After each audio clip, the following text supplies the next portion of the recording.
Marketplace,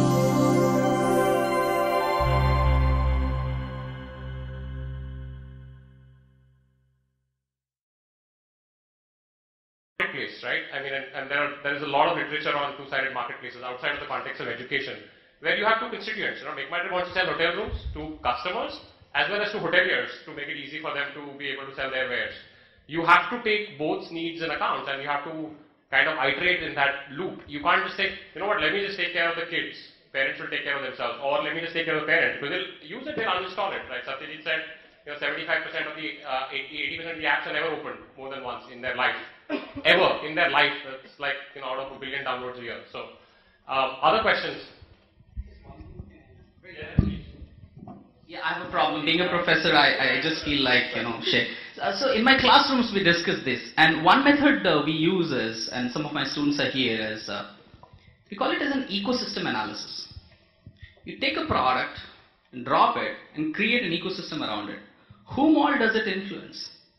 So why only just the parents, the shopkeeper, how it's displayed, the people who want to carry it from the manufacturing unit to, if it's a physical product, or if it's a physical basis of a digital product, and so on. So we need to take a look at all of them. And what we do is we pick up each of the parts from the product to the user and how many points is it touching. And at each point we do a flow diagram.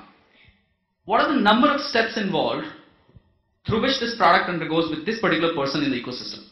And then we see what are the success criteria for each of those points. Then we have got product accessibility matrix. We take a look. So there is a method and a process, and there is enough literature, research papers and books on it. I know designers hate books, but unfortunately we are entering an era where every year in UX, the number of publications is such that if you stack one on the top of another, it will be a 6-story building. And that's what I love doing. Other questions, comments? Oh, yeah, sorry. Sit.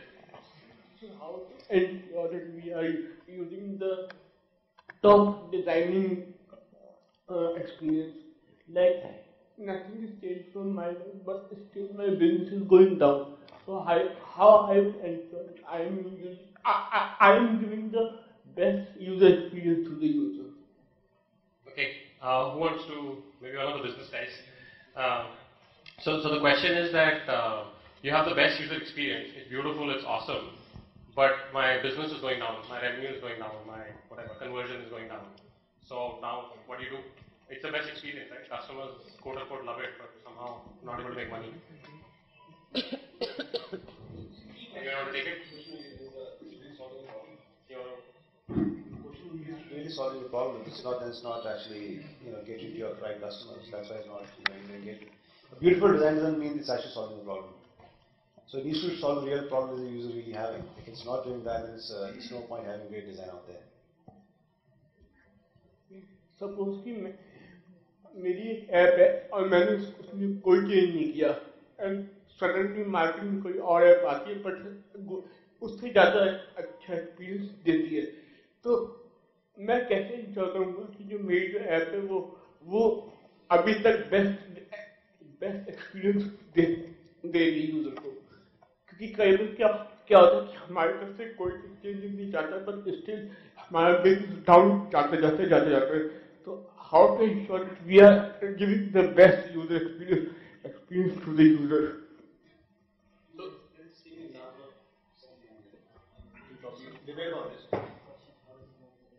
How do you calibrate that you are at a local maxima or a global maxima, or there is even kind of more and beyond?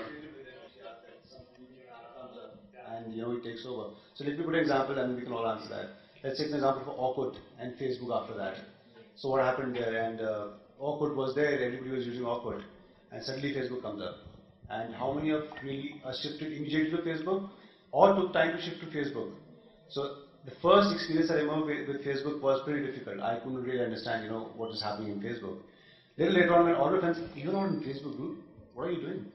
And suddenly I moved to Facebook, and at the end of it, Orkut is shut down. So this is not just the question of what is the better experience. I think it's something to do with more than just the experience part. I'm sure you guys can also. So I think there was a similar example given in the talk. Somebody said that Nokia, what happened with Nokia, what happened with Orkut. So I think it's more about how close to users you are. So if you are a kind of if you think or you are a leader, you have to be very close to the user and try to understand where it is moving. Because the disruption always, I mean, that's taken. I mean, you should consider that that will happen anywhere. So I mean, because if you're kind of part of an internet ecosystem, so somebody, like you said, that somebody is sitting in a garage in a Silicon Valley will build something which you probably could not have thought of it and may disrupt it. It's also to do with innovation, I believe. You need to keep innovating your product to go to the next level. You can't just stick to something which is working for you for ages.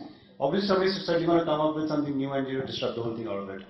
So it's constant innovation that you need to keep working on. Yeah, and I think what that also points to is because the environment we are in is changing, because there are new things that are sort of coming into the system, users are therefore changing. And their set of experiences, expectations are changing. You know, a couple of sessions back we were talking about Nokia versus Apple, right, in terms of phones. And yet there's a really good reason why for the longest time Nokia worked very well in the market. Why? Because at that point of time your set of needs were different. You were encountering this kind of technology for the very first time, and probably you know, having a system which threw a whole bunch of options at you was not necessarily a great thing for you to encounter. Once you became comfortable with a certain kind of technology, it's time for you to sort of, you know, your threshold or your savviness with technology and how much you are willing to experiment as a user has changed. So that's also something. So, you know, when you talk about user experience being positive, it's not something that can be frozen in a moment of time.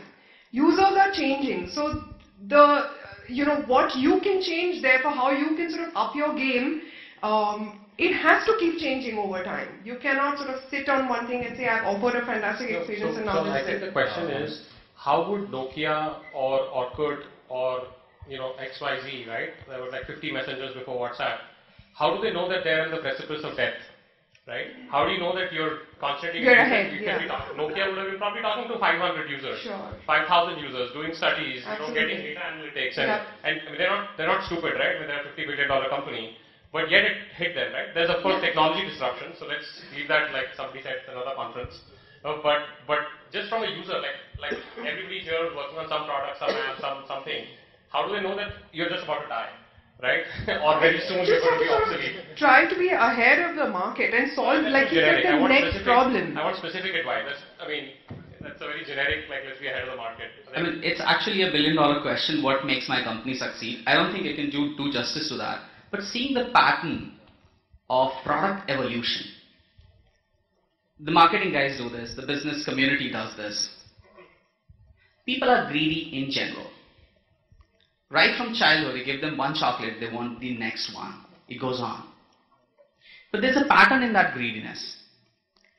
Any new product first serves a purpose, as it has rightly been pointing out. So it's utilitarian. When Thomas Edison was working on bulb, he was not looking at usability and user experience.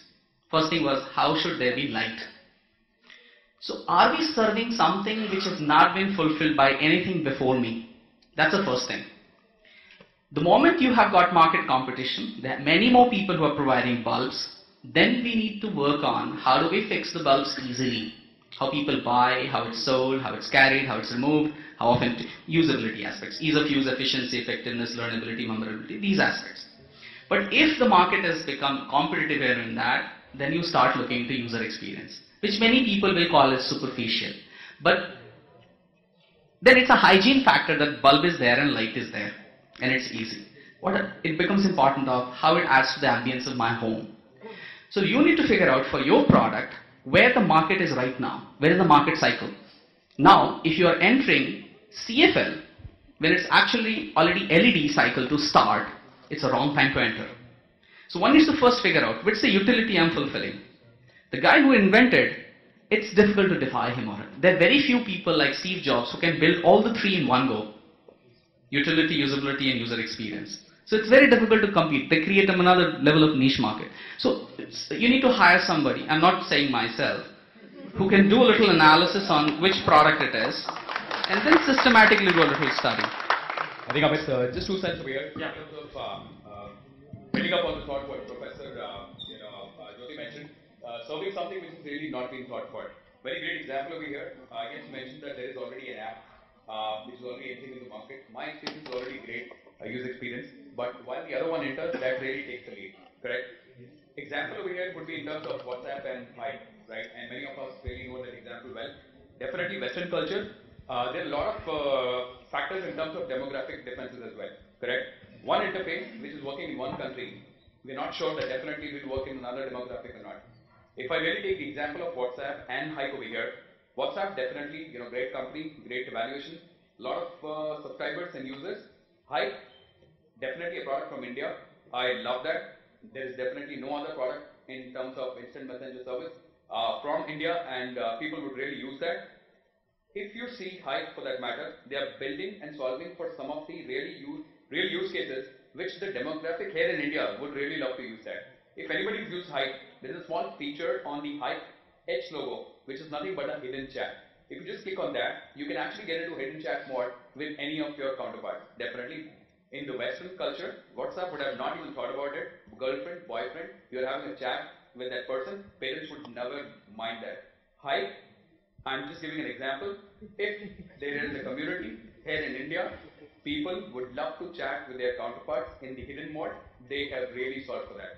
This is not the only example or a feature due to which Hype is really taking a lead, correct? Yes, they're solving for other demographic issues, and in terms of offering services like Cafe Coffee Day coupons, MACD coupons and all, where for installs, definitely they are creating persuasive techniques for people to kind of download all that stuff.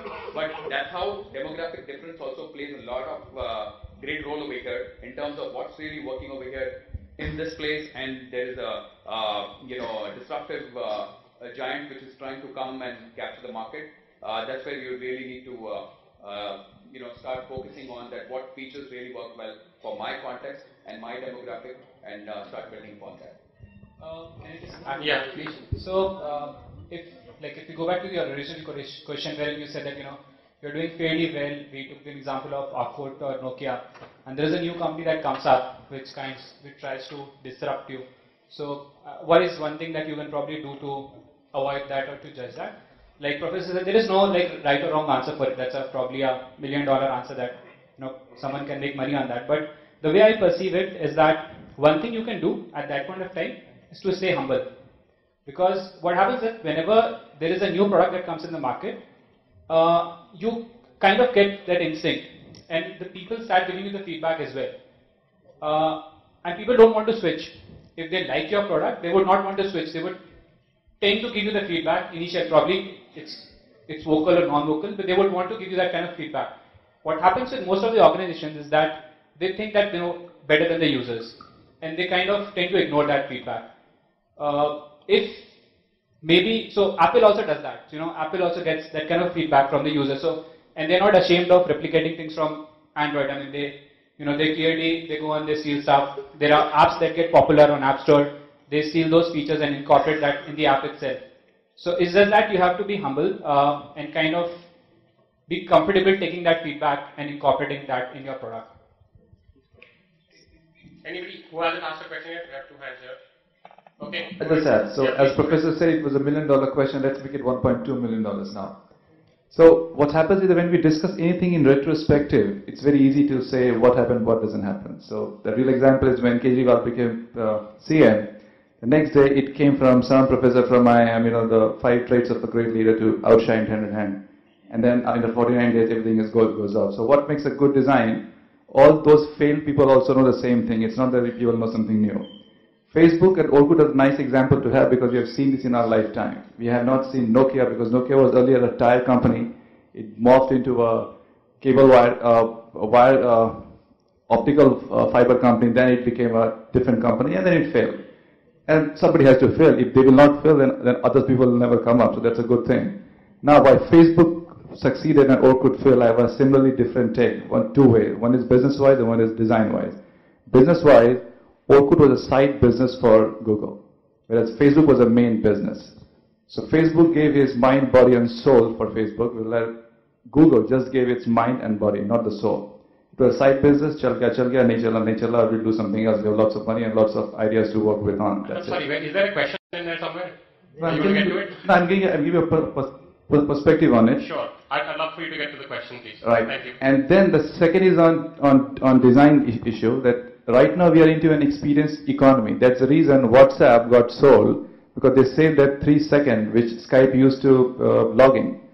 So the question, what he was saying is that you have to understand that in a sense, disruption has to happen, but at the same time, you have to see that you are pursuing it and changing it as per the need of the experience economy, that how things are moving faster.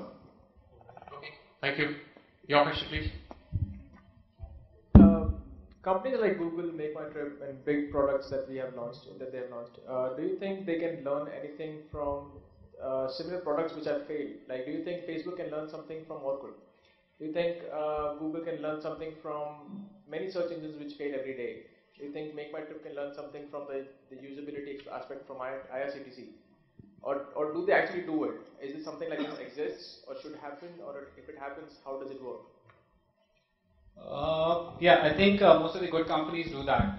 So it is said that there is no, success, like a recipe for success, but there are patterns. I mean, you can identify the patterns from failures. So there is apparently more to learn from failures than from success, because success, what people do is that, like he said, that once a person succeeds, like Kejriwal become the PM, people will backtrack and say that this is how it became a PM. But they would not want to, I mean, they may or may not be correct.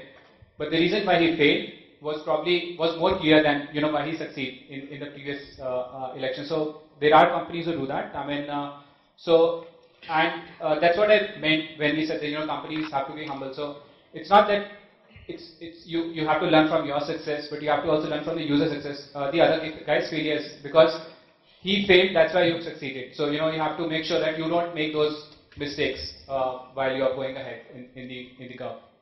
So I can just say one word about Google and somebody else. Gautam, you can add as well.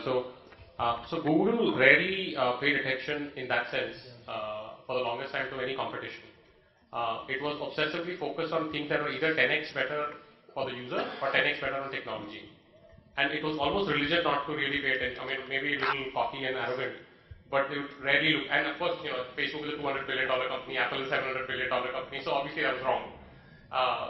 But nonetheless, at least that was used to be the culture many years ago. Just focus on 10x better for user, 10x better on technology, the rest will take care of itself. So don't do incremental innovations. That sort of worked for a long time, but obviously Facebook and Twitter and Apple are examples of failures of Google not to be a $1 trillion company and somebody else to be So I don't have a direct experience for one of the big companies, but the way I look at it is you have to be customer focused, right? The failures or the success, you need to ask why. They may have failed yesterday, but that may be because they were ahead of the curve. You cannot simply say they failed, so this thing doesn't work, right? So you have to ask the question. Even for the success, right? The past successes, you still have to ask the question, why did they succeed at that point of time? The thing might have changed. So in fact, so I'm taking a minor diversion over here, but I hope you'll be able to relate. So there was a game called WordCraft. Right? So it was hugely popular, very, very popular. Then somehow it started stagnating. Right? Then people tried to figure out why it is happening. The reason it was happening was the people had cleared all the stages and they didn't find any novelty in it. Right? Now if it's stagnating, people may see WordCraft is stagnating, so it's not good, we should not get into this thing. No, the problem was they had sort of stopped innovating within WordCraft. So if I have done the 70 levels, I don't know what to do. So I have stopped using it. So you need to ask the question at all point of time why it's happening and then take the ball. Don't do things blindly. I think Dushyant, we have time for one last question. What's the time like? I think we have time. Okay. 15-20 minutes more. Way back in the last row. So I have a slightly controversial question. We're talking about UX and products and so many other things right now. Let's talk about the Facebook UX and other such things. But what about someone like, say, Craigslist, Salesforce, Wikipedia, or Reddit? Arguably, I've used Salesforce quite a bit. Wikipedia, obviously, same goes for Reddit. I'd call them shit UX. Yet they are where they are today, probably market leaders in their categories. So, what would you define now? Why would you say is that happening in a UX perspective? I think I'll give it. Rahul said it best earlier, right? Is it solving a real problem? Or even Craigslist, right? I still today found an apartment on Craigslist for what I wanted to rent in a new city.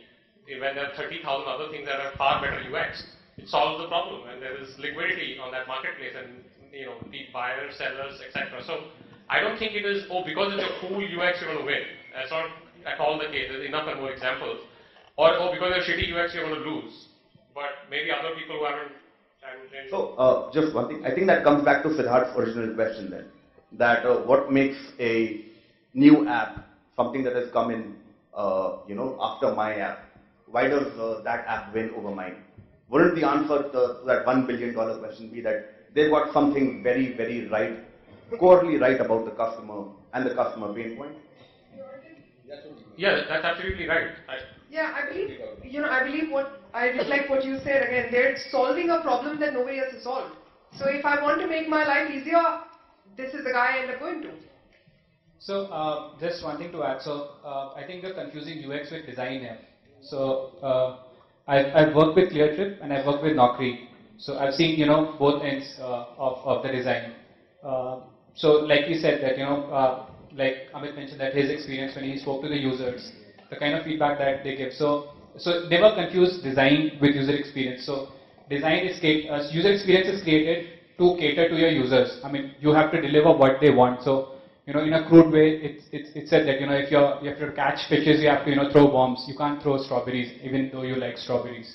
So it's designed for the user. It's not designed for the things that you like. So you may not hate it, but users will love it. So user experience and design is part of the user experience, but everything that looks good is not good. Like it's not better than the one that looks bad. One more. Go ahead. For the Wikipedia, I guess the kind of users who are coming are just coming to add data over here and content. It is more focused on the content. And people are not coming here to book anything or look for any other information right now. They just want to feed information, so that is very, very usable. From the usability perspective, we say Wikipedia solves almost all your categories of usability because that is content driven. The target audience is the people who want to add content over there. They just want to come there, write content, submit it to the moderators to verify. And even the readers who go to Wikipedia, they don't want to see any ads, any additional information. They just want to read the respective information that they are looking for. So, Absolutely couldn't agree with you more. Another simple example that I can point out is the number of different photo sharing apps, right? So there's probably about 5 apps that I can think of right now, each of which do 1 billion photos a day. Why do you need 5 apps? And each of them have great distribution, great people backing them, whatever, right? But they are probably serving a different niche, right? I mean, Snapchat is doing something different than Instagram is doing something different than Facebook Messenger and Photos is different than, Google and so on and so forth, right? So there is some unique niche and some of it connects. I tried to use Snapchat and I'm sorry, I'm a little old, but I'm like, what the hell is this, right? But my mom can use WhatsApp just fine to do photo sharing. So it's just, it's that niche that you find that you crack, and assuming it's a big enough niche, you can have a product. So. To that, so if you look at the best e-commerce sites in the world, Amazon to be one of them, and then Alibaba, if you've seen the interfaces, AliExpress, they're not great interfaces, right? But they're like the biggest in the world. So it's not necessarily that the interface has to be great looking. It's what's behind that. A lot of time Amazon, why do people buy from Amazon? It's a lot of trust factor in there. So it's a combination of a lot of things, not just the interface, which is catering to the great experience part. It's customer care, like I said long time ago. If you can have a simple interface, at the end the transaction is going through, and customer is happy, it's fine. If you can have a great interface, the transaction is not going through, and the customer is not happy, and he writes a mail, and your customer care guy screws up. That's also part of the experience, right? It's not just what's in front of your eyes; it's what happened behind the whole process of getting a customer in, fulfilling his requirement, and making him come back to you. That's the whole experience part of it. Just to add, so what actually happens, so we've talked about different UXs and we've talked about disruption. So the way disruption happens is, let's say there is a product which is catering a specific kind of need for a specific kind of users. But there'll be some pain point areas as well. So let's say you hate some product, you probably, let's say, any bad design, let's say Naukri, people don't like Naukri. But there are a lot of users who, like the freshers, they find that homepage comfortable. Because there is a lot of jobs. So the kind of feedback that they get looking at that homepage is that there are so many job options. and this is the best place to be. This has the most job options available. So there is some comforting factor that they get, but apparently it's not the best design. So disruption happens when you are able to club those two. So if somehow you are able to build that kind of a trust with a new interface, then you will have the disruption. So that's how probably that's probably a way to look at it. Just one more point. Sorry.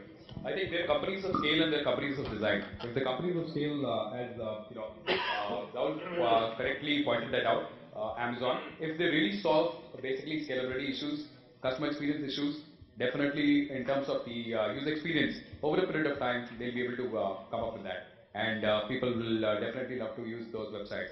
With respect to the companies of design, if user experience is really killer, the first hand presentation, which is definitely the first experience and play, first impression of what we say, is great. And if they're able to really target the right use cases, what really need to be captured for this demographic which they're really solving for, definitely for them as well.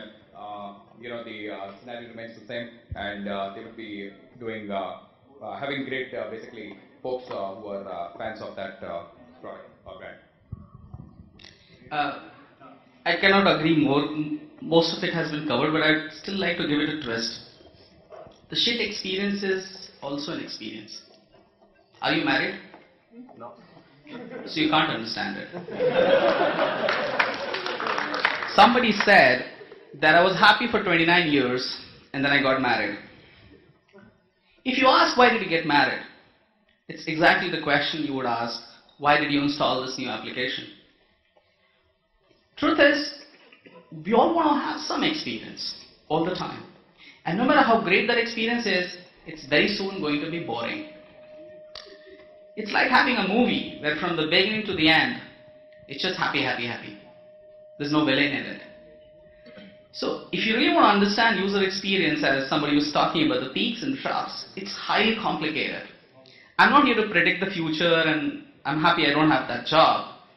But the way movie makers go about it, apart from functioning, utilities, and solving some problems, sometimes creating problem is also adding to experience. If the user has a bandwidth for problems, if you add problems, they will be happy. If the users are stressed, don't add any problems. So it's like this. If you create a game where things are very easy to achieve, nobody likes it. But if it's too difficult, again nobody likes it.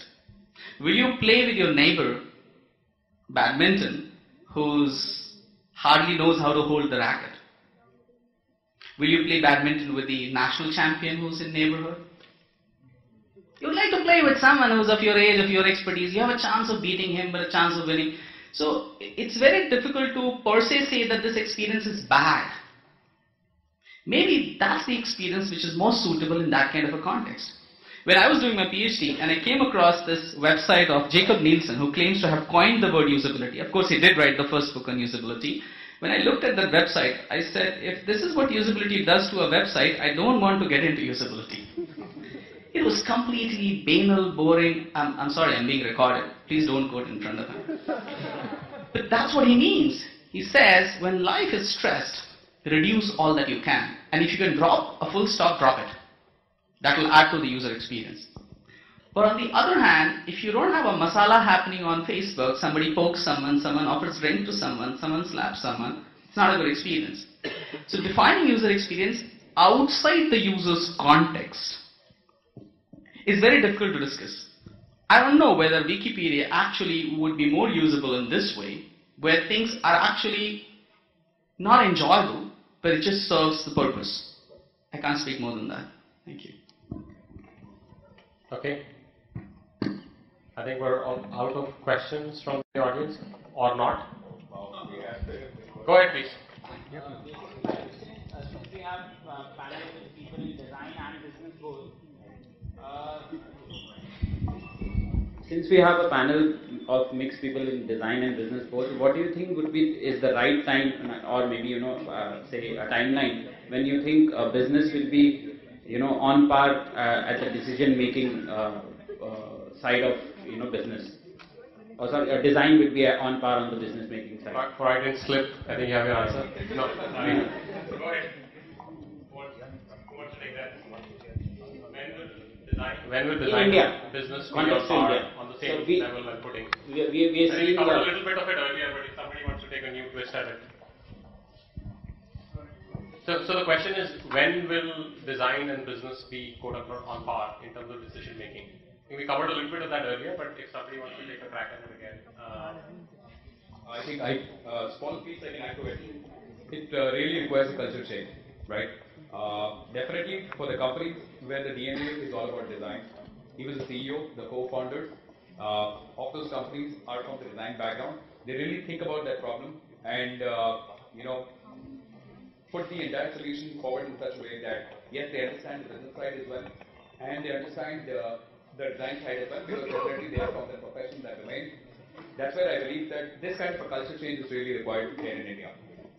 If we talk about different products which are coming from India, and I think one or two examples which I can take in terms of the great UX what they have, Hike for example, correct? Definitely find me a copy of WhatsApp with respect to some features and all. But yes, if there are people who are really passionate and folks who are just behind that, and they have the background with respect to design, and the DNA of the company is really design, that's where I believe the convergence would happen, and we will have equal weightage with respect to business and design, trying to really solve for great products. Question in the back. I have a question. Failure doesn't mean it's the end, basically. I mean, failed app or failed mobile website or something doesn't mean it's the end of them. So, we are talking about Orkut or Carbon Mobiles or any other failed company or app. Why don't they make a comeback? Like maybe Orkut Plus or something like that. Which we are so loyal to few things. Like my mom is a Nokia loyalty. Like she's completely. So even though it is Windows Phone, it doesn't work slowly, but she wants Nokia. She thinks Nokia is the only company which is like the best quality and all stuff, whether we have iPhones and all those. So looking at the loyalty of the customers or the users, why can't these companies or apps make a comeback or something like that? That's the question. What should I get? I'll start. Yeah, it's a very business kind of question, right? But I think there are many different things that cause disruption, right? We've talked about a few. Technology causes disruption, business model causes disruption. In the case of Orkut, because I was there when we saw the beginning of the end to happen. I mean, it shut down now, but realized that in India and Brazil, there were 300 million monthly actives on Orkut, well before Facebook anywhere in the world, right? So it was thriving like nobody's business, and it was all the rage. In Brazil, people would go and ask for Orkut as their internet connection, as their ISP, right? Like, what people are now saying, give me WhatsApp. I want to get on the internet, meaning I want WhatsApp. That's how I want to get on the internet. So it's impossible to cover the number of levels at which you can be disrupted, right? Technology, business, network effect, etc., etc., etc., etc. I think there is no magical answer. I mean, there's a lot of good, literature on this. You can read Clayton Christensen, and he will tell you every single disruption in the last 20, 30 years. Innovator's Dilemma, Innovator's Solution. There's a lot of very, very good books, and in fact, it's a great question. I think somebody asked earlier, saying, maybe this will be my final question for all the panelists. What do you think is going to die within the next 2 years? So while they think about that, if there's one more question, I'll take it, but that will be our closing on the panel. Prediction for the future, what's going to die? What is, or might die, let's not be so morose at the end of a lovely day, but what might die if they don't get their act together? So I don't think there's an easy answer. Disruption can happen because of anything. I mean, talk from politics, from Kejriwal to business models to, Nokia to whatever. And by the way, Orkut Plus was for Google Plus, still did not work. So one last question, and then for the panel to what do you think is going to die if they don't get it together in the next 2 years or 18 months? Yes, sir. So this was no pure business side. So what happens in the classic sales is that when a user wants to buy something, your product should have some remembrance in his eye so that he can remember you. So it's like that. If I want to throw a party, I should know your name, that I should invite you. That's number one. So what a design element should do in product so that you are invited to the party. Then actually sales happens when you are invited to the private party inside the party. So as Dushyant talked about the most valuable product, what are 2 design elements that you think of when you are designing a product for your own product or you want to give such interest to someone? What's number 1 that should make you invited to the party? And number 2, what should be important so that you are invited to the private party to seal the deal? But sir, even if you know my name, and even if you have an interest in inviting me, something may go wrong. I may not still come. So really predicting that this will happen if we ensure step 1, 2, 3, 4, 5, I think that business has not been given to my brain or our brain. Somewhere in the fabric of creation that it's always elusive. I'm becoming a little philosophical, but because, businessmen often when they rise to the epitome of their career, they all tend to become philosophical. I haven't gone to that, but as an academician, I have license to do otherwise as well. See, there are many people who are trying to predict this chaos. And I have the next question, which is going to die. I don't know about myself. I don't know about IIT Delhi. There are talks going around that we'll privatize and all that stuff. So, specifically, if you ask anybody who acts an expert on that, just don't listen to them. I still believe in those Jyotishis and those who do puja and worship and break the nariyal before launch of the app. And I've seen in IIT hostels, just before the exam, everybody becomes very religious. But immediately after that, they are not. And if you ask them very systematically, they will have an answer. And that's the problem with the user. There was an experiment conducted. There were 5 cameras kept. People were invited to click a photograph, transfer it to computer, and then replace battery. And there was a video camera which is recording how do they behave, typical usability test. And at the end, they were asked, the UX part, which one would you buy? Which one would you recommend to your friend? How much will you be willing to pay? And so on. In a very twisted way, not a direct way, as Dushyant was saying. And they found the camera where most of the people could not replace battery, they had difficulty transferring to computer, they were willing to buy and pay a bigger amount for that. And that's user experience. If you ask people why do they love their mother, they'll give you a long list. The truth is they actually don't know. If you ask people why did you marry this person, I don't know why I'm getting there again, they'll give you a long list. So really being able to predict that people will like it. There's a book called Strangers to Ourselves by Timothy Wilson from MIT Press, which very interestingly digs deep into. And there's another book which has recently come, Thinking Fast and Thinking Slow. Daniel Kahneman, he got the Nobel Prize for this. Bounded rationality theory. This is the human brain is not capable of actually knowing itself why it is deciding. Because it's survival instinct and inbuilt. So actually you only become aware of a decision when it's already made in your unconscious mind because of the culture, profession, upbringing, blah, blah, blah, blah, that stuff. Or maybe the trend which is going on. So I'm avoiding the next question completely that I can predict. Okay? Okay. I think we started with a very profound answer to that. So, so who wants to go on the closeout round? Okay, absolutely the last question. I think we're well over. Yeah, actually, you know what? So she has a flight to catch, and I think we're way over our time. So, just very quickly, what do you think is going to die? Or might die? Okay. So not die or not die, but it's about what is going to be disrupted. So I'm from the travel space, the holiday packages space, and I believe the way things have been going on in this space, it's going to be disrupted. Because I believe the basic needs of the person who is traveling, the fear of the unknown, is not being answered by these people. And because of that, basically what they are trying to do is they are trying to divert the person in a different way and try to sell what they have. So I believe this is a field which is going to be disrupted in a big way in next coming few years. But die or not die, I don't think they'll die. They'll reinvent themselves. Okay. I feel Pinterest will need to sort of get there. So they've done fantastically well. They solved the problem at some level where you sort of can aggregate a lot of stuff that you like. But you can't really do much with that stuff. So I think at some point or the other, they will have to move beyond that because that is a facility that there are more ways for you to solve that problem now. So I feel Pinterest is likely to I'll be bold and say that Facebook's going to die. And although, I mean, they might already own the winner, who's going to be next? Sorry? Like, yes. So I think Facebook is going to die. It might be WhatsApp, it might be other things that they keep on acquiring, but 2 years from now, it'll be like Facebook, oh, like Orkut. I'm not very sure that way, but yeah. I mean, for us, I think it's about killing something. So what we intend to do is kill physical currency.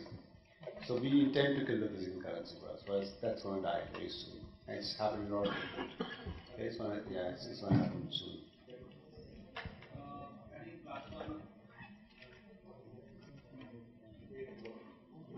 I think +1 on Facebook.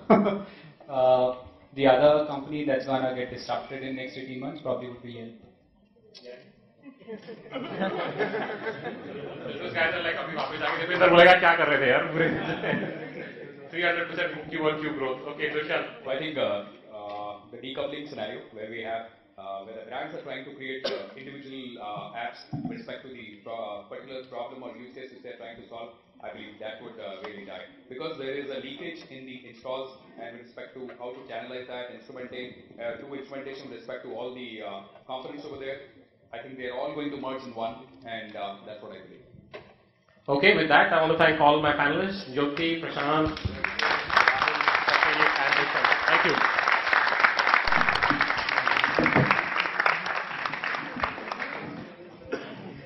Thank you, panelists, for all those helpful insights. We'll now give away mementos to the members who joined us later on the panel.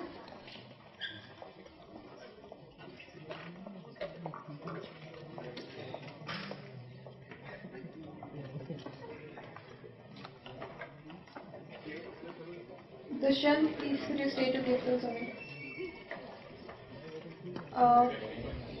So this is for the one, Mr. Jyoti Kumar, because you joined us later, sir.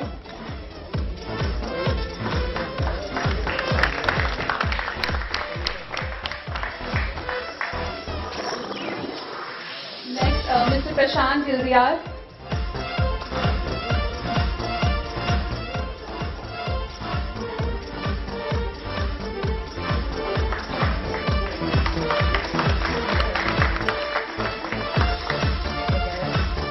And Ms. Reshmi Korean.